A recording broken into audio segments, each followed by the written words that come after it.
Finally, here we are, Sage Francis, Human the Death Dance, album number 8 on my top 10 albums that changed my life. This album was released in 2007. We're basically going in chronological order here. This was the album that solidified Sage Francis as my favorite rapper, put him in my top 4 musical artists of all time.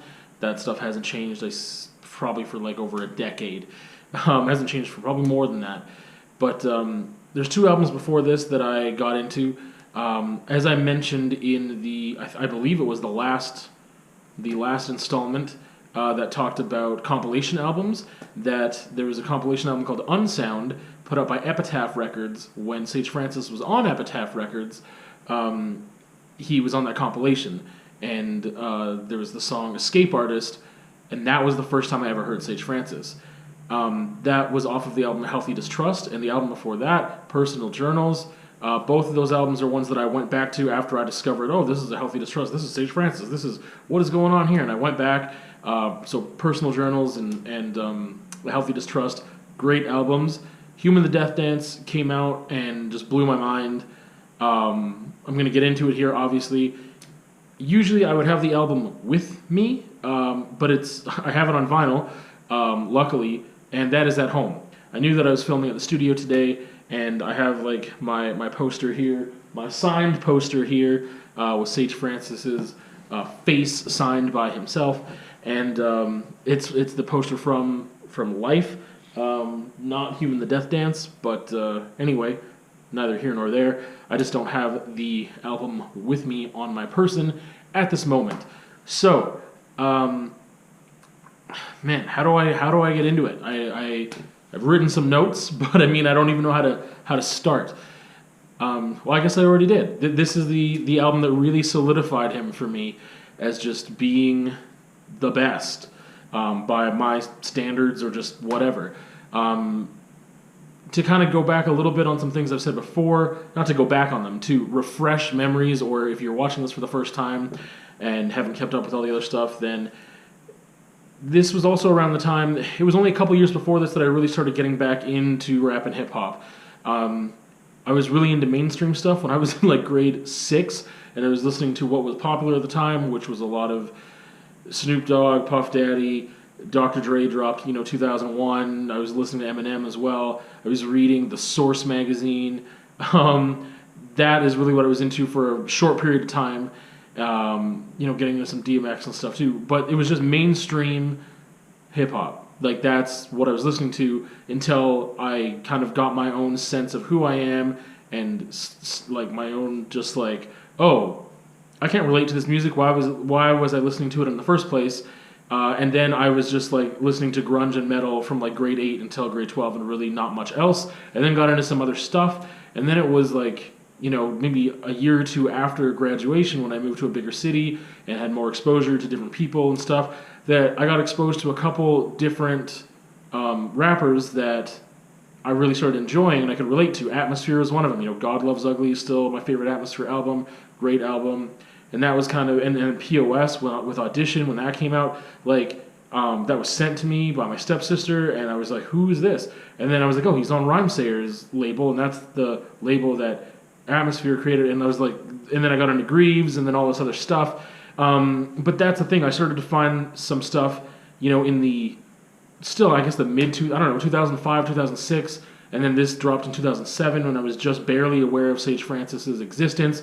But this is around the time where I was just getting into more stuff and trying to find stuff that I could actually relate to, that actually spoke to me, that I enjoyed, and on a, conceptual, thematic, lyrical basis, emotional and mental connection, and not just, oh, this is a sick beat and good flow, and it's aggressive, and that makes me feel like, yeah, I'm hard. Like, no, it had nothing to do with what it was popular at the time. I think this would have been, the stuff I was listening to was more underground, not in the way, Jedi Mind Tricks would be underground, and that was someone I was introduced to at that time too.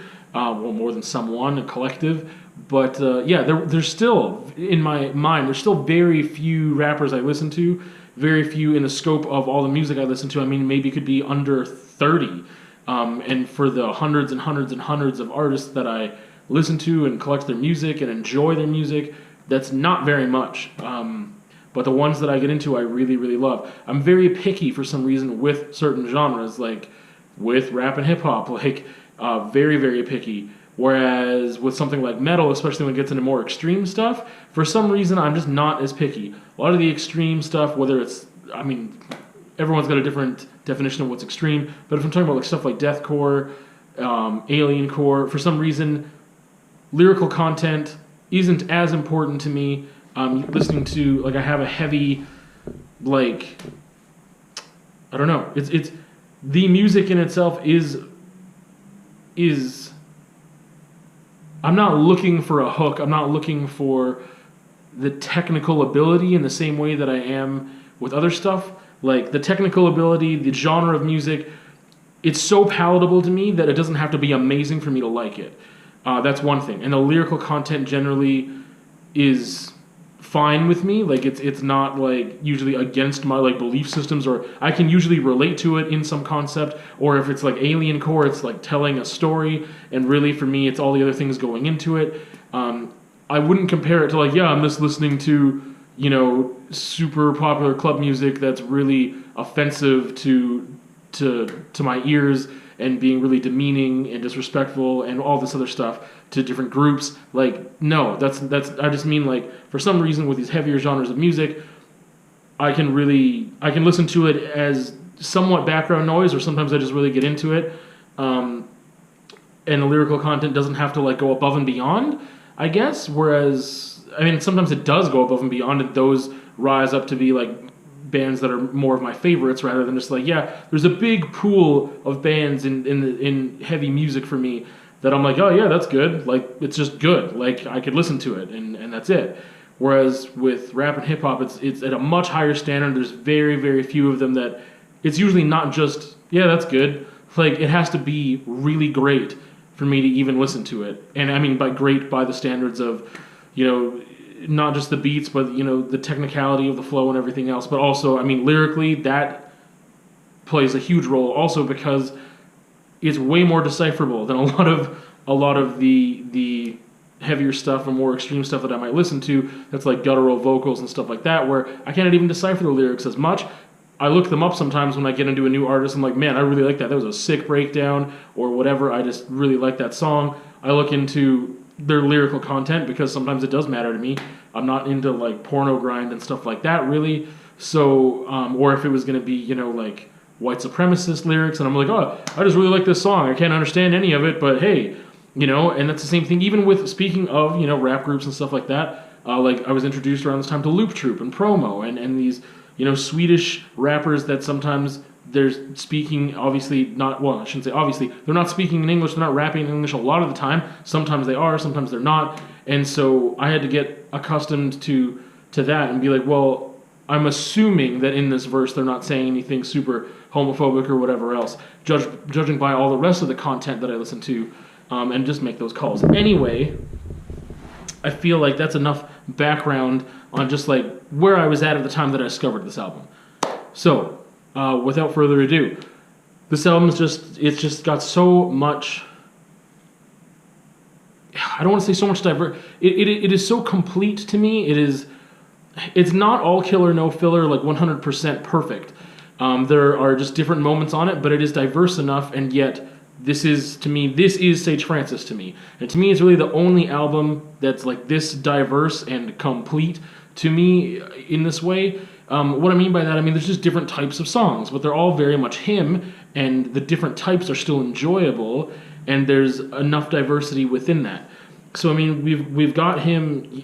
First of all, just like there's fun songs on here that are more, in my opinion, about lyrical prowess in a fun way, and just powerful flow, and like that's to me the highlights of some of these songs. Underground for Dummies, Midgets and Giants, Civil Disobedience, Got Up This Morning.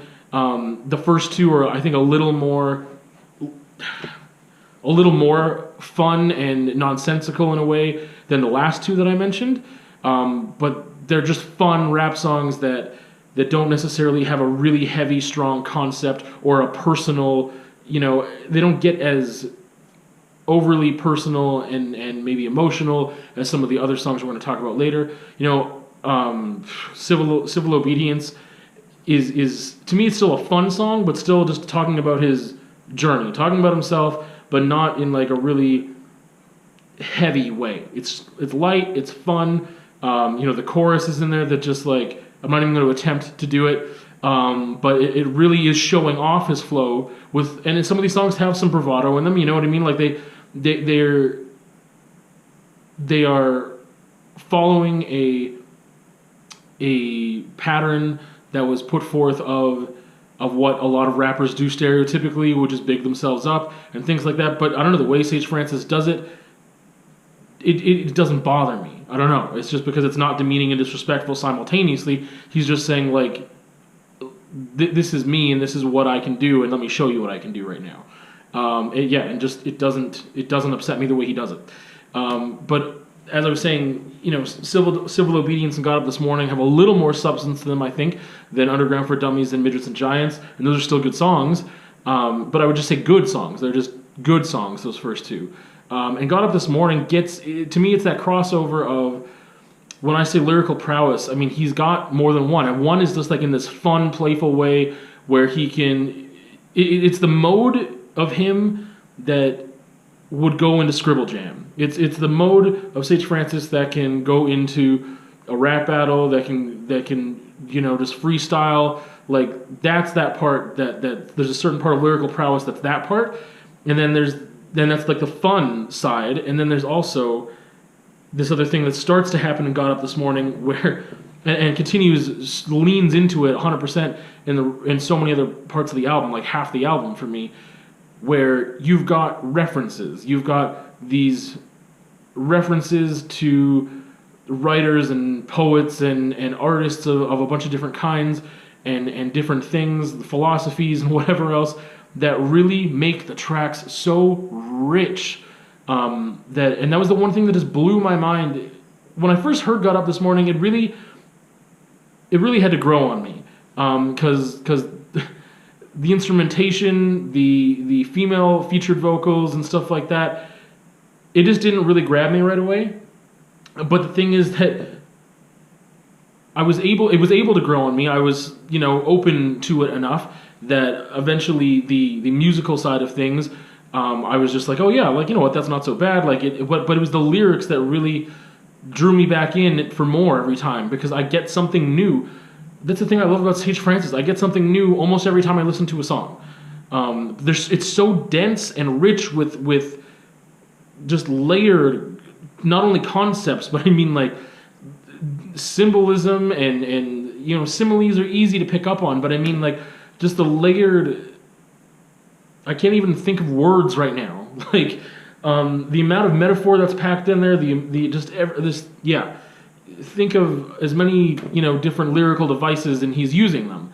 And on a song like Got Up This Morning, I was just he's talking about like, she dangled that carrot in front of me and said, well, what would Bukowski do? Well, do you know who Bukowski is? Do you know what he's like? Do you know what his poetry was saying? These are things that if you don't know, or if I don't know, it makes me want to research. It makes me want to read Bukowski more. It makes me want to be like, what are you talking about? Like, that's what I really love. And the thing is, the references I do get, I'm like, okay, I'm in the know. I'm with you. Like, I got that reference. Obviously, that makes me just feel like magical and special or whatever, thinking that maybe other people wouldn't get it. But I mean, it's just so layered and rich. Ugh. And that's still like a fun song. To me, that's a fun song.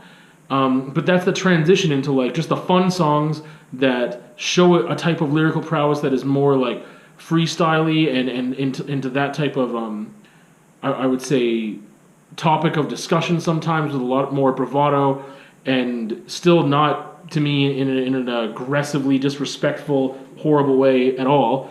And then into the fun songs like Got Up This Morning that have more of a specific theme. They're not jumping all over the place. It's not something I think that he would just freestyle, you know what I mean? And it's got a message, it's got a point. It's not overly like emotional and like, I don't know, heart-wrenching or super ultra mega personal. but it's also just, littered with all of these references to other artists, other art forms, other things that layer the meaning so much. That's where to me it becomes so poetic, and that's what Sage Francis to me does best is be poetic. Man, like his combination of talking about things like mortality on certain levels, existentialism, just the human condition in general, right? Combining that with the personal is just what makes him his best to me. That's what makes him him. He does that so well. I mean, he did that, on the two albums that I talked about previously as well, and he's done it since Human the Death Dance. But I believe this is where it just culminated to this perfect mix for me of this just having so many songs that do that. Clickety Clack, Keep Moving, Waterline, Blackout on White Night, Hell of a Year, Call Me Francois, Hoofprints in the Sand, Going Back to Rehab. Like, the last half of this album is so stacked with this stuff, and yet it's still, the songs are still different from one another. There's still different flavors in there, but it's just combining that broader, more general, topic of whether it be existentialism, mortality, things that people can grab onto and relate to, that everyone who is a critical thinker or whatever is somehow going to be thinking about in some nature and questioning themselves or being challenged by. Also with his very, very personal stuff. And his personal stuff, sometimes it just ranges from being so right out there in your face to layered and bringing it back a little bit and hiding in a good way. But yeah, all those songs I just mentioned are like, those are the parts of the album to me that just make it what it is. Like, that's like, again, it has a diversity with having those fun songs on there too. Those 4 that I mentioned, they're more in the top half of the album rather than the latter half. But then, I mean, even within these other songs that I just mentioned, like there's the back half of the album still has some diversity, not just in lyrical content, but I mean, obviously in flow and instrumentation, in the feel of them, even though to me, I'm lumping them all together as like, this is what Sage Francis does. This is what he does best. This is like him, this layered, poetic, lyrical writing style and delivery and everything else, and the instrumentation that's on there, like the beats, just everything just matches so freaking amazingly well that I just can't not get into it. And again, the tracks are just so densely rich and powerful lyrically that I can't even get all of it in on one listen. There's no way. So that's why when I return to it, I get something new out of it. And also because I'm in a different place too, right? I'm in a different place than I was the first time I heard it. I'm going to get something different out of it. But it's also because those songs aren't just straightforward, one thing on repeat over and over and over again. There's so much that's being said in a song, yet without it being scattered, without it being just a collage of completely different experiences, completely different things he's expressing. Without that, you can still put it under the umbrella of a theme or a concept, yet there's so much going on in it that's just, it's so sometimes visually rich, he used a broken condom as a corsage, and then I don't even remember the rest of the line now. Push the rusty pin into her prom dress, like, or into her heart through her prom dress. Like, there's just so much. What else is from that song right now?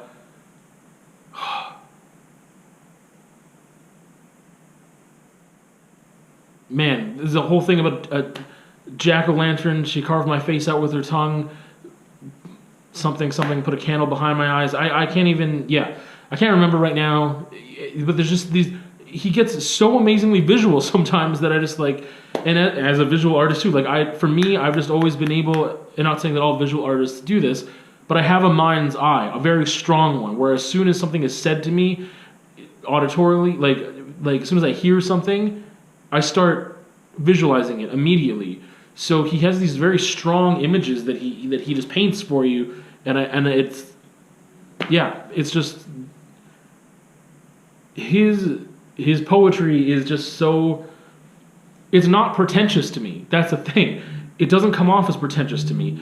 And songs like Waterline and Blackout, I think, or Blackout on White Night, Like out of that big list of songs that I mentioned, those two stand out in a different way of like slowing things down a bit, and the instrumentation is just beautiful and like completely different. Like I mean, if you removed the vocals from them, I don't think you would ever think of them as like, yeah, this could be a rap song.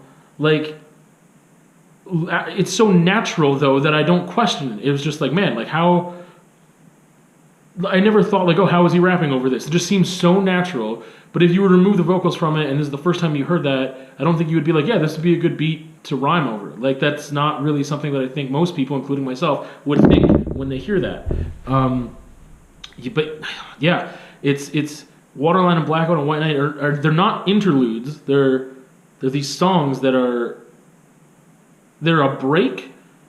In a way, they're a break from some of the other stuff that's happening, just because they're different and they're kind of, to me, on the same wavelength of instrumentation and vocal delivery, the flow, and concepts in a way too. Just the way that he's crafted these themes in there, that it just gives the album some diversity while still being more serious amongst this big package in the last half. To me, that is more serious stuff,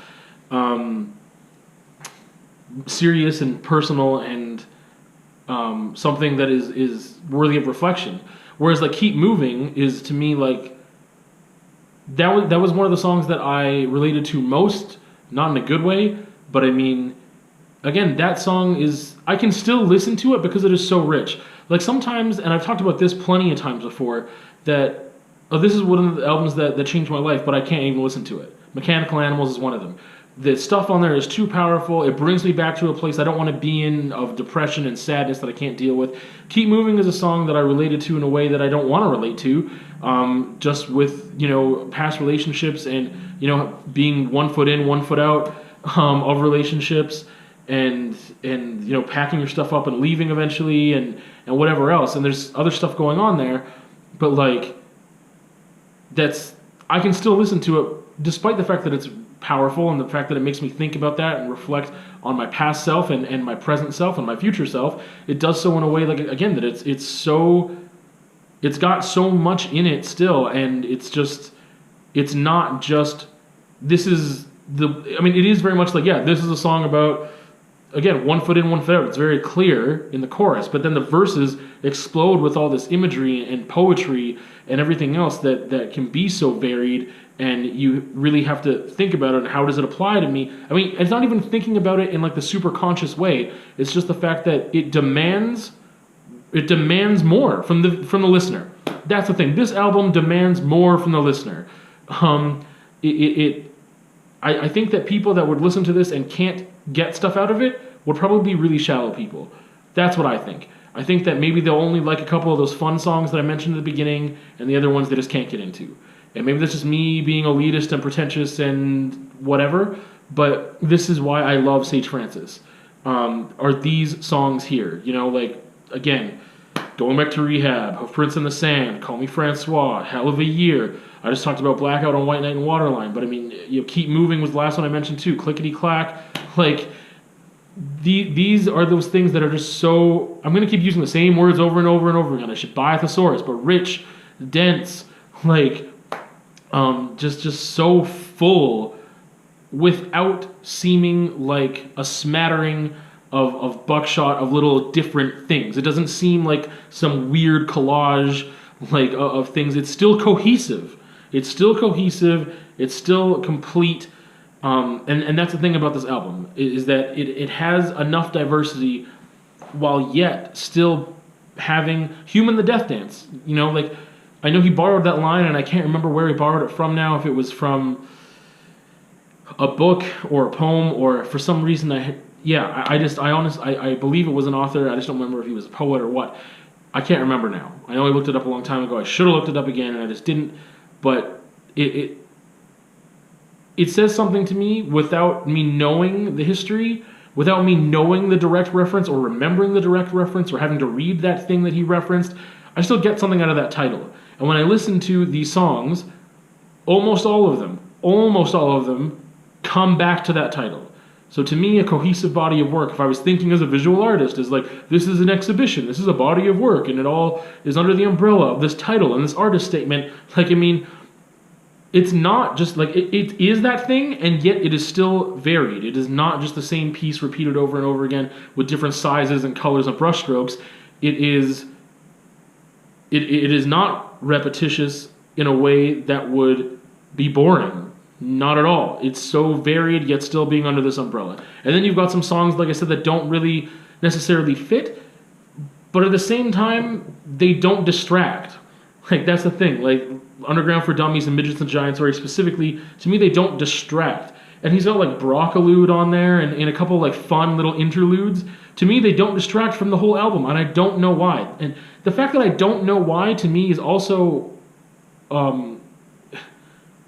It's a sign to me that it didn't have to be 100% perfect to be so amazing. That there's these other things that somewhat, in normal circumstances, would probably distract me a bit, but they make the album light and fun, and it keeps it grounded so that it is not like, this is capital A art in a frame chosen by this curator in a gallery that not many people would have access to. That's not what this is. And hey, I like that thing. That thing that I just mentioned, I like that thing. But I also like someone tagging on a wall. To me, this is both of those things and everything in between. To me, this has some stuff that is just blows my mind lyrically, that's so incredibly layered and nuanced that I can listen to it over and over again. And it has some fun stuff that I want to listen to just because the flow is sick, just because the beat is good, because the way he's rhyming and stuff, like that's there too.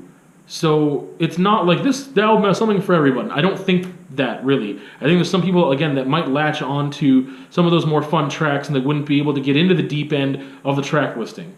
And that's just unfortunate, I think. And those people probably wouldn't be fans of Sage Francis, period, because I feel like he's consistently put out music with this lyrical content that is introspective and demands more from the listener.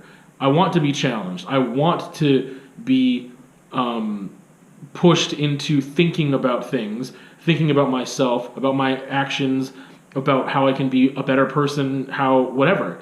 I want to be pushed into reflecting. This does that, and it doesn't do it in a way that makes me recoil from it.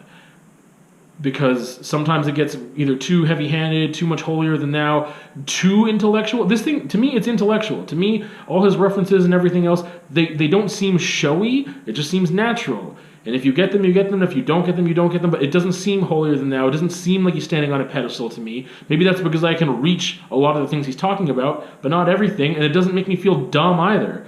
It just is what makes him so great, is that everything comes off incredibly natural, incredibly casual. It is just him, and he gets personal, and he also appeals to the everyman at times too, because he is an everyman, except he's an everyman that's incredibly educated. And I don't mean just, what did he say, who went to 2 colleges groveling over meal plans, or was it got kicked out of 2 colleges groveling over meal plans?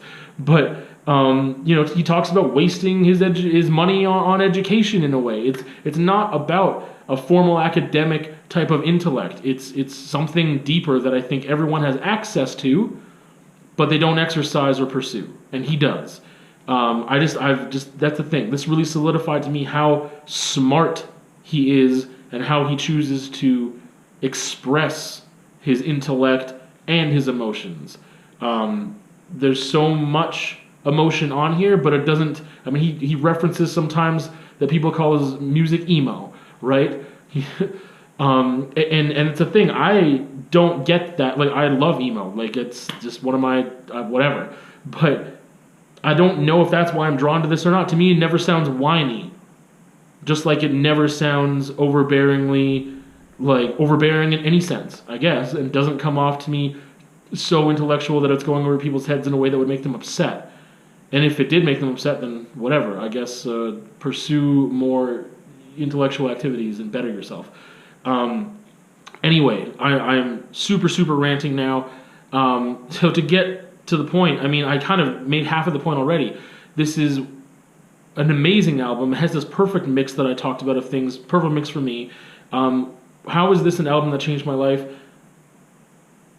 It really cemented the fact, it cemented Sage Francis for me, but also cemented to me that even though just slightly before this, I realized, hey, there is rap and hip hop that I can relate to. This to me is like the top tier stuff, and it showed me more things. It made me want to seek more out, and I felt like I couldn't find any that really matched Sage Francis for a long time. And that's just the thing, that there is no one else that matches him. He's unique in such a way that it's not like, oh, this is the most unique thing in the world, because that would be really difficult to listen to, or it'd probably be unlistenable. You know what I mean? Like, there's certain things, there's certain tropes and patterns and whatever else that just happen with music and being able to create something that you'd want to listen to. But I mean, he's just so unapologetically him, which is a phrase I use a lot. But I mean, I feel that there's nothing that he emulates. I think anything would be just the way that anyone else would, which is subconscious, not anyone else, but I mean anyone else like him, which is just subconsciously, they are alive in the world and they've taken things in and they've spit them back out and their own unique flavor and way. Again, sounding pretentious and whatever else, but I mean, that's one of the things that I feel like, yeah, I take in the world, and for me, I don't go out of my way to look at anyone and be like, oh yeah, I should really try that out, I should really try this out. I'm like taking people, like researching people in a way that I can emulate what they do. It's just not like that, and I think for him, it's really the same. I think that in his natural consumption of being a fan, I'm sure there's things that have slipped in there that he's taken and consciously and unconsciously decided to play with and then spit back out in the way that is just him. This album rocks. And the other thing about it that I would say that it's on this list and why it changed my life or whatever is that this album made me want to rap. Have I ever done that? No. I still haven't. Is it something I would like to do one day? Yeah, and I probably never had that thought until this freaking album, because I didn't know that there was a way to be a part of that genre in a way that I just didn't know. I just really, like, I mean, again, there were some albums and artists before this that started to get me into thinking like, oh wow, I can relate to this other, like, this is relatable. It's not so attached in this immature perspective that I had with this style of music being attached to only certain concepts and themes that I can't get into at all. But certain artists like him, Atmosphere, POS, Greaves, opened up a door for me to realize that there is some conscious hip-hop out there that I can relate to, that I enjoy, and then for some reason this album made me think, I could probably make some. Like, I feel like that outlet, it just became accessible to me through this album. And again, it hasn't been a huge, strong desire of mine in such a way that I've gone out and done it, because I haven't spent the time and money and energy into doing that, into expressing myself that way. But if I ever do, which I hope to do one day, it will be because of this album. It will be because of Sage Francis and Human the Death Dance. So, yeah, it was just such an amazing album that's still my go-to album by him. There's only one song that is not on this album that would be in like my top 10 songs by Sage. Well, that's not true. Maybe there's 2 songs that are not on this album that would be in my top 10 favorite Sage Francis songs. It's go and listen, and we'll see you at another time.